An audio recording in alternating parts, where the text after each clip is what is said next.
मैं हूं डॉक्टर ज्योति मिश्रा, गायनेकोलॉजिस्ट, और हम बात कर रहे हैं आज ओवेरियन सिस्ट के बारे में। ओवेरियन सिस्ट क्या होती है? जब किसी पेशेंट के अल्ट्रासाउंड में पता चलता है कि ओवेरियन सिस्ट है, वो बहुत घबरा जाते हैं और जब हमारे पास आते हैं उनको यही जानना होता है क्या ये कैंसर तो नहीं है। पहले आपको समझना चाहिए कि यूट्रस होता है हमारी बॉडी के सेंटर में और दोनों साइड ओवरीज होती हैं जिनमें हर महीने अंडा बनता है, ग्रो करके मैच्योर होता है, फिर रिलीज होता है और उसके बाद जो उसका कैप्सूल छूट जाता है उसको हम कॉर्पस ल्यूटियम कहते हैं। तो पहले तो हम ओवरीज को क्लासिफाई करते हैं बेनाइन एंड मेलिग्नेंट। कि पेशेंट का बिगेस्ट फियर होता है कि कहीं इसमें कैंसर तो नहीं है। 30% ऑफ वेमेन में बेनाइन ओवेरियन सिस्ट हो जाती है, मतलब उनको पता भी नहीं चलता कि उनको सिस्ट हुई, पर अक्सर एक लाइफ टाइम में किसी भी लेडी को 2 से 3 बार ये सिस्ट बन सकती हैं और अपने आप रिजॉल्व हो जाती है। मेलिग्नेंसी के बारे में हम किसी और वीडियो में बात करेंगे। फिर जो बेनाइन सिस्ट नॉन कैंसरस है उनको हम फर्दर क्लासीफाई करते हैं सिंपल और कॉम्प्लेक्स सिस्ट्स में। सिंपल सिस्ट को हम मेडिकल भाषा में फंक्शनल सिस्ट भी कहते हैं। ये जब अंडा बनने की प्रक्रिया में कोई डिस्टर्बेंस हो जाए, जैसे कि फॉलिकल बनते बनते रप्चर नहीं हुआ तो वही पानी भर के गांठ बना लेगा, इसको हम सिंपल फॉलिकुलर सिस्ट कहते हैं। या फिर फॉलिकल रिलीज हो गया पर जो कॉर्पस ल्यूटियम उसका कैप्सूल बचा था उसमें कुछ ब्लड इकट्ठा हो गया, उसको हम कॉर्पस ल्यूटियल सिस्ट कहते हैं। इस तरह की सिस्ट में पेशेंट को जो सिम्टम्स होते हैं वो होते हैं अक्सर कुछ इरेगुलरिटी इन मेंसेस, या तो पीरियड उसके लेट आ जाएंगे या कुछ स्पॉटिंग इधर उधर आ जाएगी, या फिर कभी कभी पेन भी हो सकता है।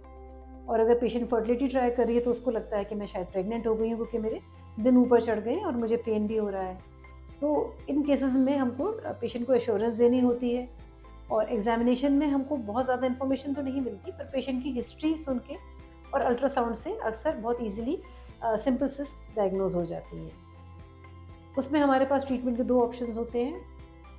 या तो हम वेट एंड वॉच पॉलिसी करें, मतलब हम 1-2 महीने का टाइम दे दें पेशेंट को, अक्सर 2 से 3 महीने में बॉडी इनको खुद एब्जॉर्ब कर लेती है। या फिर हम कॉन्ट्रासेप्टिव पिल्स देते हैं जो कि हार्मोन पिल्स होती हैं और उनको खाने से भी 2-3 महीने ओव्यूलेशन से ओवरी को रेस्ट मिल जाता है, तो नए अंडे नहीं बनने से ओवरी को रेस्टिंग टाइम मिलता है और ये जल्दी ही रिजॉल्व हो जाती है। कॉम्प्लेक्स सिस्ट में 2 तरह की सिस्ट कॉमन होती हैं, endometrioma and dermoid cyst. Endometrioma के बारे में हम डिस्कशन कर चुके हैं अपने एंडोमेट्रियोसिस के वीडियो में। पर एंडोमेट्रियोमा मीन्स जो हमारा यूट्रस की इनर लाइनिंग जो कि हर महीने बाहर गिरनी चाहिए थी, अगर ट्यूब से होती हुई बैकवर्ड आ जाती है तो ओवरी में वो सिस्ट बना लेती है। वो डार्क कलर का ब्लड होता है, इसलिए उसको चॉकलेट सिस्ट ऑफ ओवरी भी बोलते हैं। तो ये भी एक वैरायटी ऑफ सिस्ट है। इसमें पेशेंट के सिम्टम्स अक्सर सिवियर पेन ड्यूरिंग मेंसेस और कभी कभी इनफर्टिलिटी, और उसमें इसका ट्रीटमेंट फंक्शनल सिस्ट से काफ़ी डिफरेंट है। इसमें हम पेशेंट की फर्टिलिटी रिक्वायरमेंट के ऊपर बेस्ड ऑन दिस हम इनका मेडिकल या सर्जिकल ट्रीटमेंट डिसाइड करते हैं। मेडिकल ट्रीटमेंट से ये सिस्ट रिजॉल्व हो सकती है, पर जहाँ फर्टिलिटी हमको जल्दी करनी है या सिस्ट बहुत बड़ी है वहाँ हम लेप्रोस्कोपी के रूट से एंडोमेट्रियोसिस सिस्ट को भी निकाल सकते हैं।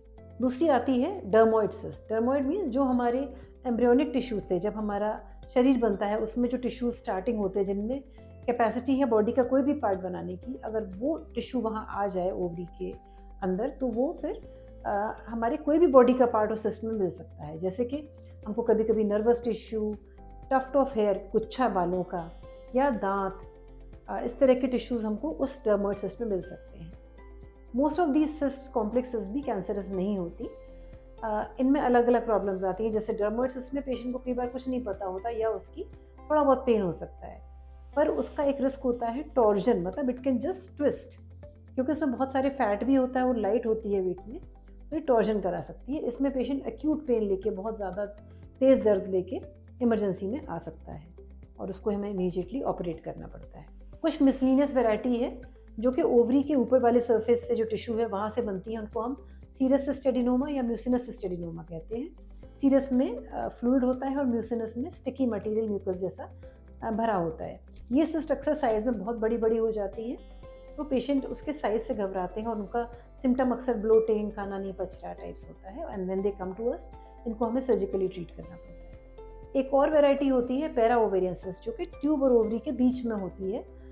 वो भी कई बार बहुत बड़ा आकार ले लेती है, यंग गर्ल्स में हो सकती हैं और कभी कभी उनमें भी टॉर्जन हो सकता है। उनकी सर्जरी बहुत सिंपल है, उसको सर्जरी से ही ट्रीट किया जा सकता है, and laparoscopy is a good way to treat para ovarian cyst. तो अब आप जानना चाहेंगे क्या ओवेरियन सिस्ट का कोई कॉम्प्लिकेशन हो सकता है?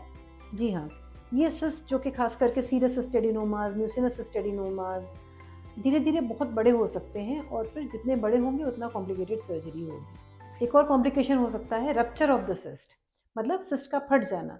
ये अक्सर पाया जाता है कॉर्पस ल्यूटियम सिस्ट के साथ। तो पेशेंट को पीरियड्स भी डिले हो गए और उसके पेट में दर्द है, क्योंकि जो ब्लड आता है वो हमारे ऑर्गन्स को इरिटेट करता है, तो पेशेंट सीवियर पेन लेके आता है। ऐसे में हमारा शक एक्टोपिक प्रेगनेंसी की तरफ भी जाता है, जिसको हमको रूल आउट करना पड़ता है by doing pregnancy test, beta HCG test. और अक्सर हम सिम्टोमेटिक ट्रीटमेंट देते हैं, हम पेन रिलीफ का ट्रीटमेंट देते हैं, क्योंकि हमको मालूम है ये ब्लड धीरे धीरे बॉडी खुद ही एब्जॉर्ब कर लेगी। पर अगर बहुत सीवियर पेन हो तो हमको कभी कभी लेप्रोस्कोपिक सर्जरी के द्वारा इस सिस्ट को भी निकालना पड़ता है और ब्लड को क्लीन करना पड़ता है, जिससे पेशेंट को आराम हो जाए। और तीसरा कॉम्प्लिकेशन है टॉर्जन। एक पतली सी पेडिकल पे नॉर्मल ओवरी रहती है, पर अगर ये ओवरी का साइज़ बहुत बड़ा हो गया तो वो पतला पेडिकल उसके वेट को संभाल नहीं पाता और वो ट्विस्ट कर जाती है। इसको ट्विस्टेड ओवेरियन सिस्ट कहते हैं या torsion of the ovarian cyst कहते हैं। इसमें पेशेंट को बहुत ज़्यादा पेन होता है, पेशेंट को एकदम इमरजेंसी में हॉस्पिटल में आना पड़ता है। इसकी डायग्नोसिस करना बहुत आवश्यक है, क्योंकि अगर ज़्यादा समय ट्विस्ट रहा तो जो ब्लड वेसल्स उस पेडिकल के थ्रू आ रही थी वो ब्लड सप्लाई हो सकता है दब जाए, वो ब्लड फ्लो दब जाए तो ओवरी हमारी डेड ना हो जाए। और ओवरी एक बार अगर डेड होगी तो उसको हम रिवाइव नहीं कर सकते।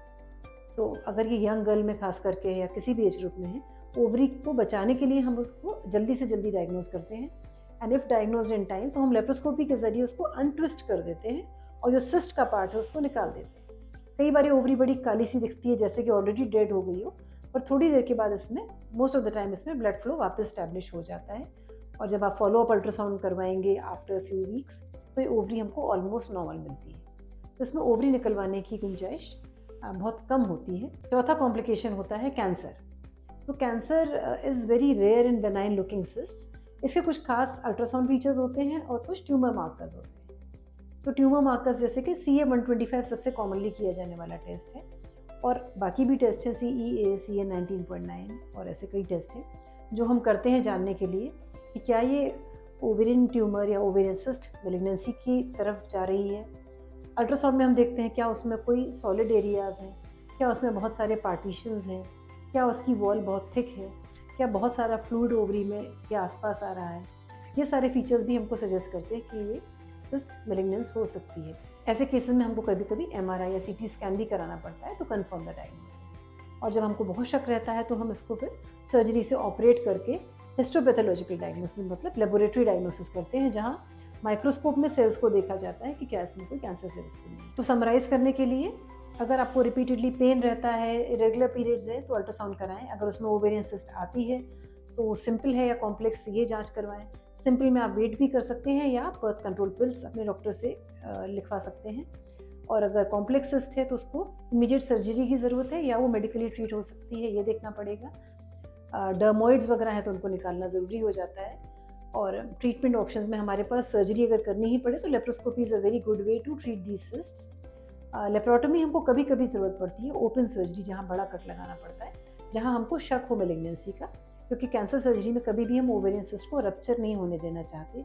हम चाहते हैं वो इंटैक्ट निकले, जिससे कि उसका फ्लूइड फैल न जाए और हम डिजीज़ को अपस्टेज ना कर दें। क्या प्रेगनेंसी में ओवेरियन सिस्ट हो सकती है?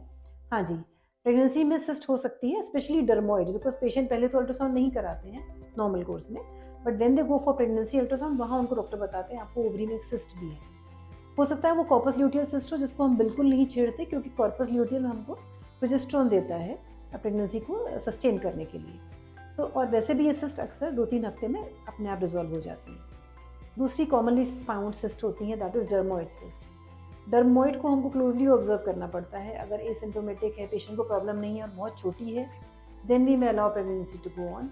पर इसकी बहुत हाई पॉसिबिलिटी होती है प्रेगनेंसी में टॉर्जन होने की, तो इसको अक्सर सेकेंड ट्राइमेस्टर में निकाल दिया जाता है, स्पेशली अगर ये बड़ी साइज़ में है या पेशेंट को पेन दे रही है। और सीरियस सिस्ट एडेनोमास अगर डायग्नोज होते हैं और अगर वो छोटे साइज़ के हैं तो हम उसको प्रेगनेंसी में नहीं छेड़ते and we allow the pregnancy to grow. पर कोई भी सिस्ट अगर कॉम्प्लिकेशन करती है, जैसे कि रप्चर या टॉर्जन, तो उसको बेस्ट टाइम होता है सेकेंड ट्राइमेस्टर, क्योंकि बेबी वैसे सेफ हो गया है, 3 मंथ्स क्रॉस कर चुका है और पेट इतना भी बड़ा नहीं है कि हमको अपने इंस्ट्रूमेंट्स डालने में दिक्कत हो। अगर आपको मेरा कंटेंट पसंद आए तो प्लीज़ इस चैनल को सब्सक्राइब करें and like and share my videos. आप सभी सुनने वालों को मैसेज है कि ओवेरियन सिस्ट की डायग्नोसिस से घबराएं नहीं, क्या पता ये सिंपल सिस्ट हो, डॉक्टर आपको केवल ऑब्जर्व करें और अगर कॉम्प्लेक्स भी है तो उसका मेडिकल ट्रीटमेंट पॉसिबल है, अगर नहीं है तो सर्जरी भी बहुत सेफली हो सकती है। Thank you for watching this video and take care of your health. Good bye.